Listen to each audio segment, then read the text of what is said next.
es la clásica situación de hay que ver las cosas en el momento adecuado. Y creo que el destino, el universo quiso decir, tú tienes que ver Rogue One. Hola chicas mías, yo soy Verónica y bienvenidos de nuevo a este precioso canal en el que vamos a hablar del universo de pelis y de mitología. Bueno, sección pelis. Como dije la semana pasada, en la segunda temporada de Andor, he visto la peli Rogue One. Después de 500 millones de años, por fin le doy una oportunidad. Y por deciros la versión más corta, ha sido una de las mayores calladas de boca de los últimos años. Pero en fin, sin enrollarme más como una persona, vamos a hablar un poquito de lo que me parece realmente esta película, que en mi cabeza la infravaloré demasiado. Esta es la clásica situación de hay que ver las cosas en el momento adecuado. Y creo que el destino, el universo quiso decir, tú tienes que ver Rogue One después de que se acabe la serie de Andor. Que menuda conexión, o sea, Andor acaba justo en el momento en el que Cassian va a ver a su informante, el de que sale al principio de Rogue One. Pero bueno, yo al principio decía, vale, una peli en la que pretenden destruir la Estrella de la Muerte, me estáis fascinando, una peli de relleno, insustancial. Eso es lo que pensé. Ojo al dato, antes de que vengáis con las hachas, dejadme que me explique. Luego empezó la gente a lo largo del tiempo a decir maravillas de Rogue One. Digo, bueno, le daré una oportunidad. Seguía pensando de que era un grupo de rebeldes intentando destruir la Estrella de la Muerte. Digo, a ver, por favor, vale, amor, es buena. Luego veo Andor y digo, ahora sí que voy a tener que dar una oportunidad a Rogue One. Vale, la veo, menuda callada de boca, en plan, agacho la cabeza. La agacho, de hecho voy a apartarme de la cámara al rincón de la vergüenza, porque esto no es destruir la Estrella de la Muerte, sino que Luke destroce la Estrella de la Muerte, así que al rincón de pensar. Porque Rogue One nos explica cosas del episodio 4. ¿Por qué está ese agujero en la Estrella de la Muerte? No era un error tonto, era el sacrificio de un científico imperial que simplemente quiso vengarse del emperador, del sistema imperial. Digo, Gail Enerson, eres mi héroe. También explica por qué Leia tenía los planos de la Estrella de la Muerte, por el sacrificio de dos increíbles héroes que han protagonizado uno de los momentos más heroicos de Star Wars. Ojo, hay unos cuantos distribuidos a lo largo de toda la franquicia, pero el sacrificio de Ginny de Cassian, hombre, al menos en los 3 primeros puestos está, sin lugar a dudas. Lo cual convierte Rogue One no solo en una muy buena película, sino en una peli necesaria, porque le ha dado aún más epicidad a la primera película de todo este universo. Hablo de tipo estreno, no hablo de tipo cronológico.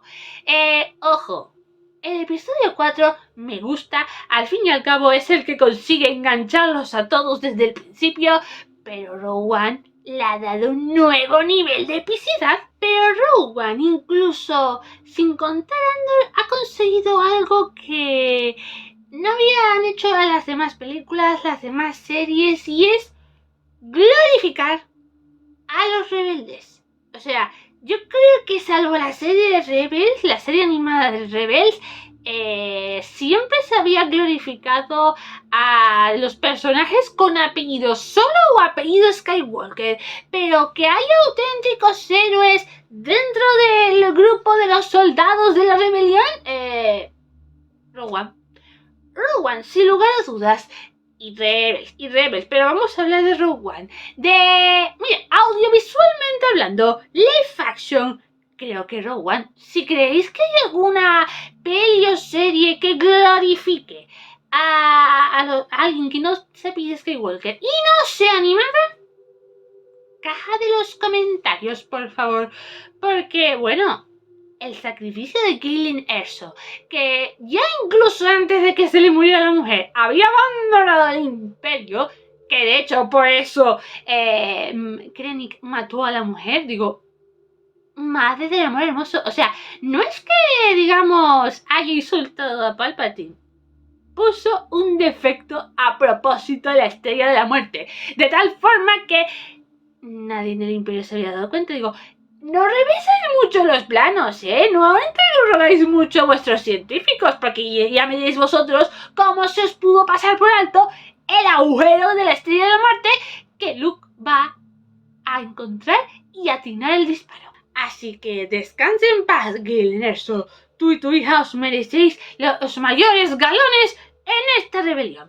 Quitando Skywalkers. Por una vez vamos a darle los galones a la familia Erso. Que al fin y al cabo Galen Erso merece ser coronado como uno de los mayores héroes de la galaxia. Y sin embargo lo van a recordar como el imperialista que construyó la Estrella de la Muerte bajo las órdenes del director Krennic. Evidentemente, bajo también las órdenes de Palpatine, pero Krennic, digamos que era el que más directamente le daba las órdenes a Galen. Pero bueno, eso por un lado. Otro héroe al que hay que coronar, como los grandes, Cassian Andor. En Andor lo pasé un poquito por encima porque quería reservarlo para este punto. Una figura que es la mayor representación de la heroicidad en la rebelión. Y también la mayor representación de la tragedia. Se cebaron con Cassian Andor, tanto en Andor como en Rogue One.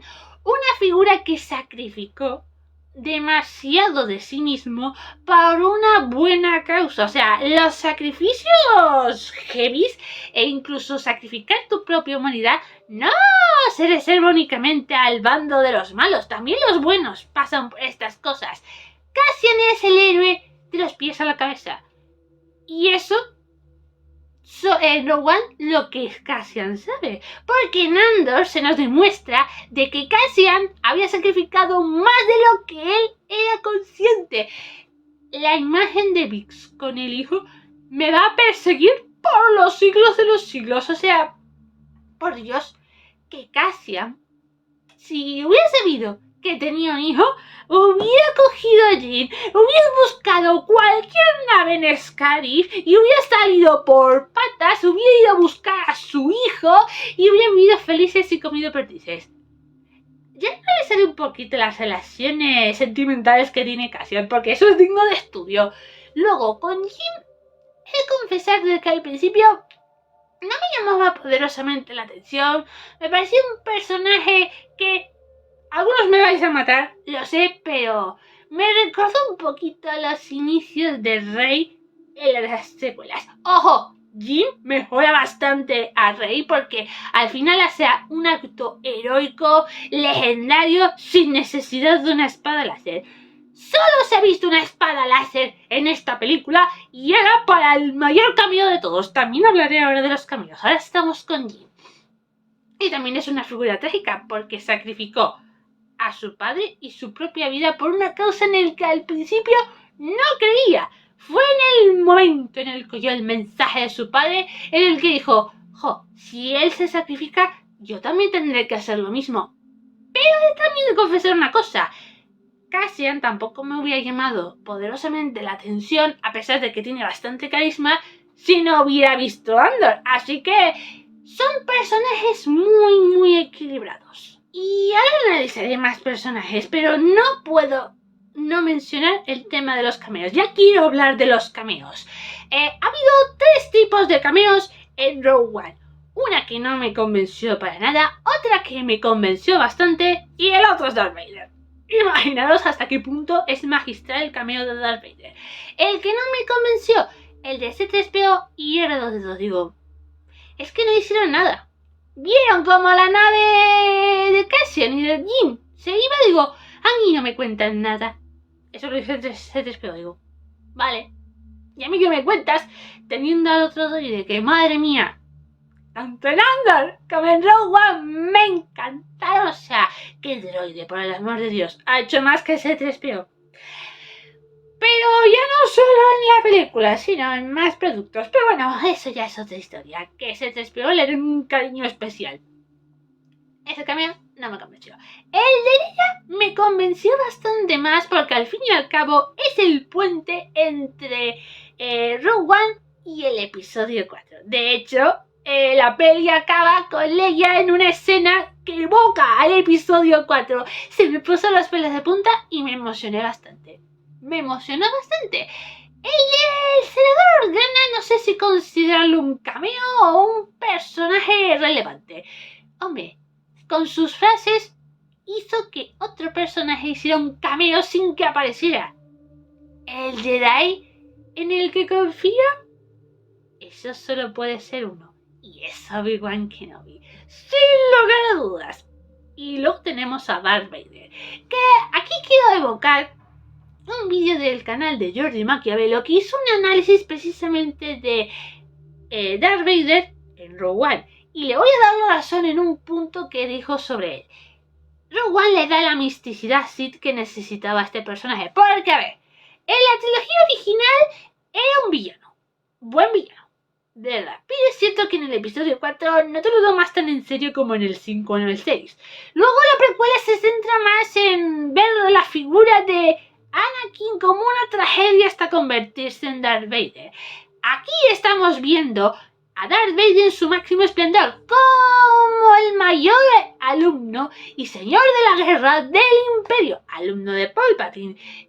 Y solo necesitó una escena en la que se puso encima de Krennic en cuanto a cadena de mando, ojo al dato, y luego cuando empezó ahí a atacar a rebeldes.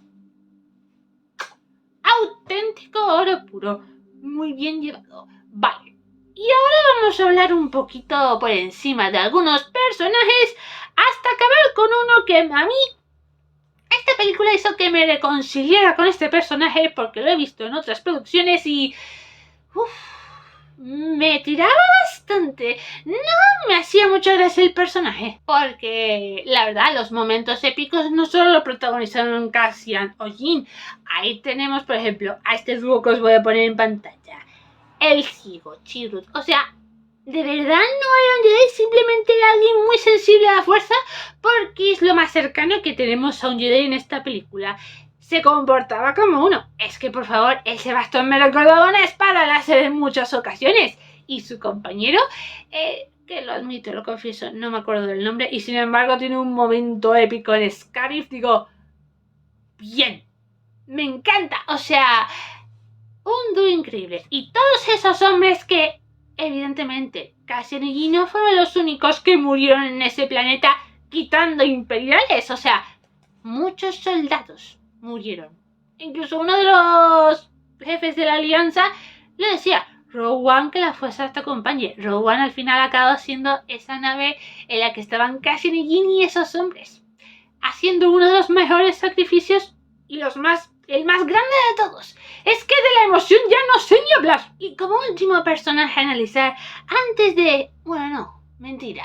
Dos personajes, porque uno lo iba a pasar por encima, pero vamos a ser justos, es la mayor representación de la tragedia imperial, y es Krennic. El otro del que voy a hablar es Saw Gerrera. Saw, espérate ahí un momentito, vamos a hablar de Krennic, que, hombre, es alguien que ayudó a crear la Estrella de la Muerte, es uno de los artífices principales, pero... es la demostración de que Palpatine nunca lo llegaría a ver como un igual o como alguien relevante. Ahí tenemos únicamente a Darth Vader. Y según a qué otra historia le preguntes, el almirante Thrawn. Pero aquí Thrawn no aparece, aparece Krennic. Y que vaya a morir a manos de su propia creación porque apuntarle la Estrella de la Muerte a la base de Scarif, digo... eso es tragedia y poesía al mismo tiempo. Una tragedia poética. Cuando pasa esto, o te sale realmente bien o te sale realmente mal. No hay puntos intermedios. Rogue One lo hace de forma magistral. Digo, tengo sentimientos encontrados porque, por un lado, Krennic, te lo mereces. Te lo mereces por todo lo que has hecho y por lo que has provocado en las futuras entregas. Pero, claro, se llevaron también por delante a Jyn y a Cassian, así que sentimientos encontrados. Vale. Y el último, Saw Gerrera. He de decir de que lo he visto en otras producciones como Andor o Rebels, y aunque sí es cierto de que muchas veces decía cosas coherentes, de que el imperio es malo, vale, de acuerdo, me provocaba rechazo, pero no por porque no quisiera aliarse realmente con los rebeldes, o era una alianza bastante tensa, porque a veces es verdad que los rebeldes dejaban mucho que desear, por lo menos en su forma de proceder, sino porque me daba la sensación de que So Guerrera sacrificaría a los suyos en pro de la causa. Digo, no es capaz de tener a alguien a quien salvar, pero llega Jyn Erso y humanizó un poquito el personaje, hizo que me reconciliara un poquito con So, porque fue capaz de sacrificarse por el sueño, pero también por Jyn. Apreciaba a Jyn, llegó a criar a Jyn, a pesar de que la había abandonado. Pero bueno, si es verdad lo que dice So, a su manera no lo hizo mal. A su manera, una manera muy peculiar. Pero bueno, a pesar de su locura, de sus métodos cuestionables, de que parece que disfruta con el sufrimiento, me gusta el personaje. Es un personaje muy complejo, muy interesante, pero que me provocaba rechazo. Ahora, no tanto. Al menos el rechazo no es tan grande. Bien. Y ahora, analicemos este final. No la parte de Darth Vader y Leia, porque, bueno, es el puente que conecta con el episodio 4, sin lugar a dudas. Hablemos de la explosión en Scarif, porque es la mayor representación del sacrificio en pro de una causa mayor. Y lo que me provoca tristeza es que, a pesar de que hicieron un momento legendario, uno de los puntos de inflexión para la causa de la rebelión, no van a ser recordados. No van a ser como Luke, como Leia o como Han. No van a ser inmortalizados de esa manera. Pero, quitando eso, Jyn y Cassian, la relación que tenían en ese punto, me gusta por la sencilla razón de que es etérea. No sabes realmente cómo hubieran acabado estos dos, porque Rogue One nos ha quitado esa oportunidad. Veamos esta relación como si fuera la descarga de un archivo en el ordenador. Va, de acuerdo. Al principio, vale, eran dos archivos que estaban separados. Luego encuentran una carpeta y se está cargando los archivos en esa carpeta. Pero la explosión en Scarif representa de que hay un fallo en el sistema. Nunca podrán estar en la misma carpeta. Nunca sabremos si solo era una amistad, era una hermandad, o hubiera sido algo romántico. Porque sí, vale, ahora todos van a decir, no es amistad, nunca traicionaría a Bix.